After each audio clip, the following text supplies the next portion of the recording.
अच्छा स्टूडेंट्स, क्या हाल है? स्टूडेंट्स, इस वीडियो लेक्चर में हम लोग एफिशिएंट मार्केट हाइपोथेसिस को थोड़ा सा डिस्कस करेंगे और उसके बाद फिर जो है एक उसका क्वेश्चन सॉल्व करेंगे ताकि उसकी अंडरस्टैंडिंग अच्छी डेवलप हो जाए। अच्छा स्टूडेंट्स, एफिशिएंट मार्केट हाइपोथेसिस, इसको हम शॉर्ट में EMH कहते हैं। ये बेसिकली हमें ये बताता है कि यार जो स्टॉक मार्केट्स हैं उसमें शेयर प्राइसेस किस तरह से चेंज होती हैं, या आप कह लो कि किस पॉइंट ऑफ टाइम पर चेंज होती हैं। शेयर प्राइसेस के चेंज को डिस्कस करता है, आप कह सकते हो। ठीक है, शेयर प्राइसेस के चेंज को डिस्कस करता है। एक कंपनी का एक शेयर है वो फॉर एग्जांपल अभी 50 रुपये का है, अगर वो 60 का होगा या वो 40 का होगा या 55 का होगा या 52 का होगा तो कब होगा। ठीक है, और रिएक्शन कितनी देर में आएगा इस बात को भी डिस्कस करता है। ठीक है ना। अच्छा, ये एफिशिएंट मार्केट हाइपोथेसिस एक अजम्पशन पर चलता है और वो अजम्पशन बड़ी इंपॉर्टेंट है।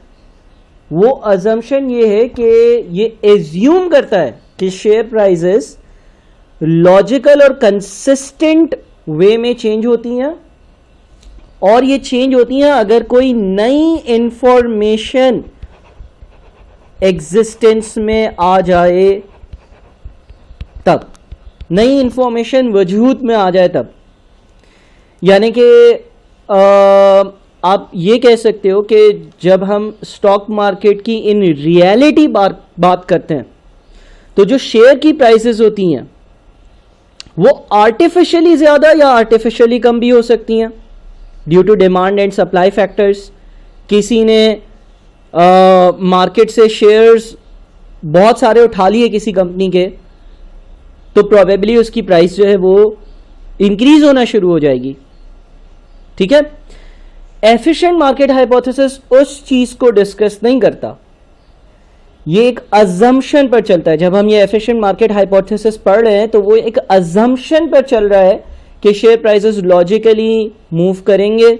लॉजिकली मूव करने का मतलब ये है कि फॉर एग्जांपल, एक ऐसे ही रफ एग्जांपल ले रहा हूं, लेट्स से कंपनी के शेयर प्राइसेस है 50 और एक इंफॉर्मेशन अराइज हुई कि यार कंपनी जो है ना एक प्रोजेक्ट में इन्वेस्ट कर रही है जिसकी एनपीवी पॉजिटिव है। तो लॉजिकल सी बात क्या है, एनपीवी पॉजिटिव होना मतलब शेयर होल्डर्स का गेन होना, शेयर होल्डर्स का गेन होना यानी कि शेयर प्राइसेस का इंक्रीज हो जाना, क्योंकि फ्यूचर में से जो बेनिफिट्स होंगे वो रियलाइज होंगे प्रोबेबली। ठीक है ना। तो ये एज्यूम करता है कि शेयर प्राइसेस जो है वो लॉजिकल और कंसिस्टेंट वे में इंक्रीज कर देती हैं या डिक्रीज करती हैं, चेंज होती हैं, और शेयर प्राइसेस चेंज होती हैं due to some new information. ठीक है ना। अच्छा, अब क्या ये शेयर प्राइसेस तब चेंज हो जाएंगी जब कोई नई इंफॉर्मेशन एग्जिस्टेंस में आ गई या जब कोई इंफॉर्मेशन डिस्क्लोज हुई एंड सो ऑन। तो ये कहता है कि यार 3 तरह की मार्केट्स होती हैं, 3 तरह की मार्केट्स होती हैं, और वो 3 तरह की मार्केट्स ये कुछ इस तरह से डिस्कस करता है कि ये कहता है कि कुछ मार्केट्स ऐसी होती हैं जिसको हम कह सकते हैं कि वो वीक फॉर्म एफिशिएंट है, वीक मार्केट्स हैं। ठीक है, कुछ मार्केट्स होती हैं जो स्ट्रॉन्ग फॉर्म एफिशिएंट है, और कुछ मार्केट्स के लिए वो बोलता है कि कुछ मार्केट्स जो है ना वो सेमी स्ट्रॉन्ग फॉर्म एफिशिएंसी रखती हैं। यानी कि हर मार्केट में एक ही तरह से प्राइसेस मूव नहीं करेंगी। किसी मार्केट में प्राइसेस इंफॉर्मेशन के अराइज होने पर इंक्रीज हो जाएंगी, किसी मार्केट में शेयर प्राइसेस सब चेंज होंगी जब पूरा का पूरा जो भी प्रोजेक्ट वगैरह था वो रियलाइज हो गया एंड सो ऑन। ठीक है ना। अब जरा इसको डिस्कस करते हैं, इस चीज़ को डिस्कस करते हैं कि इन तीनों का आखिर में क्या मतलब है, या ये तीनों चीज़ें जो है ना वो क्या बताती हैं। ठीक है ना। अच्छा सबसे पहले हम ये करते हैं कि हम डिस्कस कर लेते हैं स्ट्रॉन्ग फॉर्म एफिशिएंसी के एक स्पेसिफिक पॉइंट को। ये स्ट्रॉन्ग फॉर्म एफिशिएंट मार्केट कौन सी जो है ना वो मार्केट होती है। अच्छा, स्ट्रॉन्ग फॉर्म एफिशिएंसी जो है वो इस तरह का कुछ केस है कि ये कहता है कि यार जो शेयर प्राइसेस होती हैं ना, वो शेयर प्राइसेस चेंज हो जाते हैं जैसे ही कोई इंफॉर्मेशन एग्जिस्टेंस में आ जाती है। कोई इंफॉर्मेशन एग्जिस्टेंस में आ जाए तो शेयर प्राइसेस उसका इम्पैक्ट अकाउंट फॉर कर लेते हैं, या शेयर प्राइसेस जो है ना उनमें चेंज आ जाता है जैसे ही कोई इंफॉर्मेशन क्या हो, एग्जिस्टेंस में आ जाए, वजूद में आ जाए। चाहे वो बोर्ड ऑफ डायरेक्टर्स ने डिस्कस करा, लोगों को अभी नहीं बताया, इंफॉर्मेशन वजूद में आ गई, शेयर प्राइसेस इंक्रीज हो जाएंगी। मिसाल के तौर पर डायरेक्टर्स ने एक रूम में बैठकर एक मीटिंग करी कि यार हम एक प्रोजेक्ट में इन्वेस्ट कर रहे हैं, उसकी एनपीवी पॉजिटिव है, उसकी वजह से शेयर होल्डर्स को XYZ रुपीज़ का फ़ायदा होगा, इतने से हमारे शेयर प्राइसेस इंक्रीज हो जाएंगी। ये डिस्कशन करी, अभी वो पब्लिकली डिस्क्लोज नहीं करी इंफॉर्मेशन, शेयर प्राइसेस उसी पॉइंट पर इंक्रीज हो जाएंगी। ठीक है, तो स्ट्रॉन्ग फॉर्म एफिशिएंसी क्या है? जैसे कोई इंफॉर्मेशन एग्जिस्टेंस में आ गई, शेयर प्राइसेस उसको केटर कर लेंगे। अभी हम इसको एक न्यूमेरिकल एग्जाम्पल से, डेट वाइज एग्जाम्पल से भी डिस्कस कर लेंगे, लेकिन यहाँ पर दूसरी बात अब इससे जो रेलेवेंट है वो ये है कि इस सिनेरियो में इनसाइडर डीलिंग पॉसिबल नहीं होती है। इनसाइडर डीलिंग क्यों पॉसिबल नहीं होती है? इनसाइडर डीलिंग का क्या मतलब होता है कि आपको मालूम चल जाए कि यार कंपनी XYZ स्टेप लेने जा रही है, तो उसके शेयर प्राइसेस जो है ना वो 2-4 दिन में, 5 दिन में, 1 महीने में इंक्रीज हो जाएंगे, तो आप आज ही शेयर्स खरीद लेते हो। ठीक है ना, ये इनसाइडर डीलिंग इसको कहते हैं ना, जो आपके as a board of directors आपकी कॉन्फिडेंशियल कोई इन्फॉर्मेशन थी, उसको आपने मिसयूज किया और अपने पर्सनल एडवांटेज के लिए आपने शेयर्स बाय कर लिए, बिकॉज आपको मालूम था कि हम XYZ प्रोजेक्ट करने जा रहे हैं। अब यहाँ पर इनसाइडर डीलिंग इसलिए पॉसिबल नहीं है बिकॉज जैसे ही इंफॉर्मेशन एग्जिस्टेंस में आती है, share prices strong form efficient assume करता है कि उसको जो है वो एब्जॉर्ब कर लेते हैं या रिफ्लेक्ट कर देते हैं, या अगर इंक्रीज होनी है इंक्रीज हो जाते हैं, डिक्रीज होनी है डिक्रीज हो जाते हैं। तो आप कोई गेन कर ही नहीं सकते हो। जैसे ही वो डिस्कशन हुई बोर्ड ऑफ मीटिंग में किसी इंफॉर्मेशन की, शेयर प्राइसेस इंक्रीज हो गए। ठीक है ना। अच्छा, फिर है हमारे पास सेमी स्ट्रॉन्ग फॉर्म एफिशिएंट। ठीक है, semi strong form efficient strong से एक स्टेप पीछे। यहाँ पर यह semi strong form efficient markets में हम ये कहते हैं कि जो शेयर प्राइसेस होती है ना, वो सिर्फ और सिर्फ उन इंफॉर्मेशंस को अकाउंट फॉर कर चुकी होती हैं जो हमने पब्लिकली डिस्क्लोज कर दी हैं। पब्लिक इंफॉर्मेशन को यानी कि for example board of directors ने 1 जनवरी को एक डिसीजन लिया कि हम एक प्रोजेक्ट में इन्वेस्टमेंट करेंगे, एनपीवी पॉजिटिव होगी, शेयर प्राइसेस इंक्रीज होंगे। 50 रुपए के शेयर प्राइसेस थे, वो एक्सपेक्टेशन ये थी कि 60 पे जाने थे। स्ट्रॉन्ग फॉर्म एफिशिएंट में 1 जनवरी को ही 60 पर चले जाएंगे। उन्होंने पब्लिक एट लार्ज को अनाउंसमेंट करी 10 जनवरी को। सेमी स्ट्रॉन्ग फॉर्म एफिशिएंट में जब 10 जनवरी वाले दिन अनाउंसमेंट हुई होगी या कोई चीज पब्लिक हुई होगी, तब शेयर प्राइसेस उस चीज को इंपैक्ट लेंगे और रिएक्ट करेंगे और चेंज होंगे। और इसीलिए इस स्पेसिफिक केस में इनसाइडर डीलिंग या इनसाइडर ट्रेडिंग आप कह सकते हो कि पॉसिबल है। इनसाइडर ट्रेडिंग पॉसिबल है किसी उस बंदे के लिए कि जिसके पास ये जो टाइम पीरियड था जिसमें एक चीज़ डिसाइड हुई थी इंटरनली कंपनी में और वो लोगों को डिस्क्लोज होगी। इस टाइम पीरियड के बीच में अगर किसी के पास कोई इन्फॉर्मेशन है तो वो उसका मिसयूज़ कर सकता है। ठीक है ना। अच्छा, वीक फॉर्म एफिशिएंट क्या है? वीक फॉर्म एफिशिएंट और सुस्त है। वीक फॉर्म एफिशिएंट ये कहता है कि जो शेयर प्राइसेस होते हैं ना, वो सिर्फ और सिर्फ पास्ट इंफॉर्मेशन को अकाउंट फॉर करते हैं। पास्ट इंफॉर्मेशन से सर क्या मतलब है? यानी कि अगर आपने कोई डिसीजन लिया, वो डिसीजन हो गया, वो मटीरियलाइज हो गया, वो सारी उसकी एक्टिविटी फिनिश अप हो गई, तो शेयर प्राइसेस इंक्रीज होंगे। ठीक है, अब हम इसको ज़रा किसी एक एग्जांपल से जो है वो समझते हैं कि आखिर इन तीनों जो मार्केट्स हैं, इन तीनों मार्केट्स में किस तरह से डिफरेंस जो है ना वो आता है। एक एग्जांपल के थ्रू इसको समझते हैं और फिर हम जो है वो एक पास्ट पेपर्स का अच्छा सवाल एक करेंगे और उसमें फिर चीज़ों को डिस्कस करेंगे मज़ीद। अच्छा जनाब, तो एग्जाम्पल्स कुछ डिस्कस करते हैं before moving on to full flash question. अच्छा सा एक क्वेश्चन भी देखेंगे.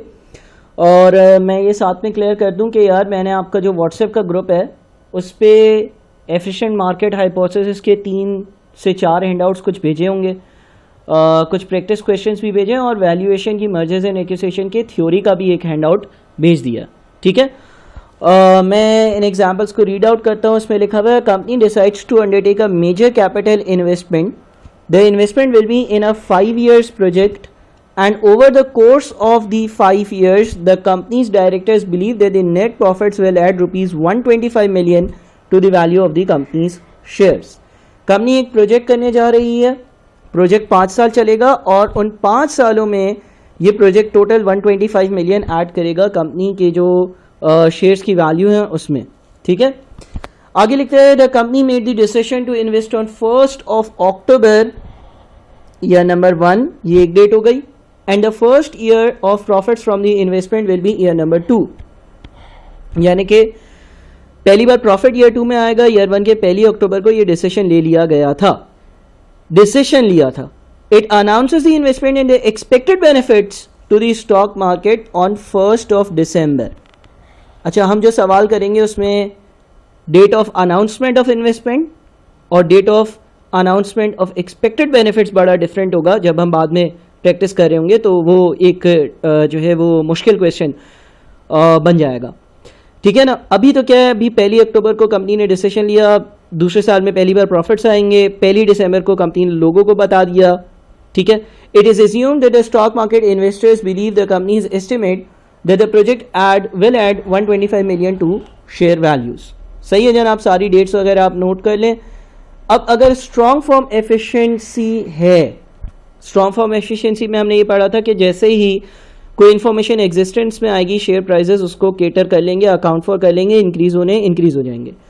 If the stock market has a strong form efficiency the company share price should go up on 1st of October as soon as the decision to invest is made. The total increase in share value should be 125 million. यानी कि 1 अक्टूबर को आपने board ने decide किया था कि हम investment करेंगे और वो इन्वेस्टमेंट जो है उससे हमारे शेयर की प्राइसेस 125 मिलियन से इंक्रीज होंगी. उसी दिन शेयर प्राइसेस इंक्रीज हो जाएंगे. सेमी स्ट्रॉन्ग फॉर्म एफिशिएंसी में क्या होगा? इफ द स्टॉक मार्केट है semi strong form efficiency the share prices should go up on 1st December when the investment and its expected benefits are announced to the public and so become public information. यानी कि semi strong form में ये होता है कि जिस दिन लोगों को शेयर प्राइसेस, जिस दिन लोगों को बताया जाता है कि हम ये प्रोजेक्ट करेंगे और इसके ये फ़ायदे होंगे और इससे शेयर प्राइसेस इतने से इंक्रीज़ होंगी, उस दिन शेयर प्राइसेस इंक्रीज़ होते हैं. Between 1st of October and 1st of December the information is inside information. Week form efficiency में क्या होगा? If the stock market displays week form efficiency the share prices will not be affected by the announcement of 1st of December year 1. ठीक है ना, announcement से कुछ भी नहीं होगा. The share prices will eventually respond after each of the next 5 years when the actual historical profits of the company including the profits from the new investment are announced.